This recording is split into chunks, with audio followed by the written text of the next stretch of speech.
Mad 1తో compare చేసుకుంటే mad 2 అనేది ఎంత బిగ్గర్ సక్సెస్ అని అనుకుంటున్నారు మీరు?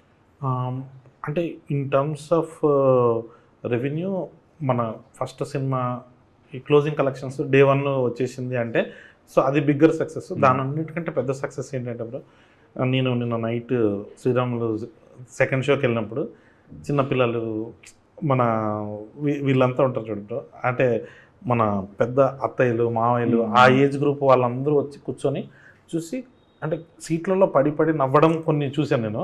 సో సెకండ్ హాఫ్లో ఆల్మోస్ట్ ఒక 8 times థియేటర్ మొత్తం ఎరప్ట్ అవ్వడం, అంటే వాడు జేబులో చేయి పెట్టడము, లేకపోతే ఆంథనీ గడి ఇంట్రడక్షన్, అనుదీప్ వచ్చినప్పుడు ఆ అమ్మాయి లైలా రివీల్ అయినప్పుడు, సో అసలు ఆ నెక్లెస్ ఇచ్చింది లడ్డుగాడి అని చెప్పినప్పుడు, ఇప్పుడు ఫ్రెండ్స్ రియాక్షను మాకు ఎందుకు చెప్పలేదురా అంటే నువ్వు ఫీల్ అవుతాను చెప్పలేదురా అని.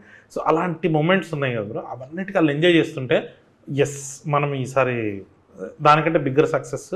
ఎందుకంటే ఇంతకుముందు బ్రో నాకు తెలియకుండా ఒక ఇంట్లో 5 టికెట్లు ఉంటే దాంట్లో ఒక టికెటే టార్గెట్ ఉండే, నాకు యూతే టార్గెట్ అన్నట్టు నేను అలా వెళ్ళాను. ఈసారి 5 టికెట్లు వచ్చే 5 మంది ఎవరికి నచ్చింది వాళ్ళు ఎంజాయ్ చేస్తుండేసరికి అది కొంచెం బిగ్గర్ సక్సెస్ అనిపించింది.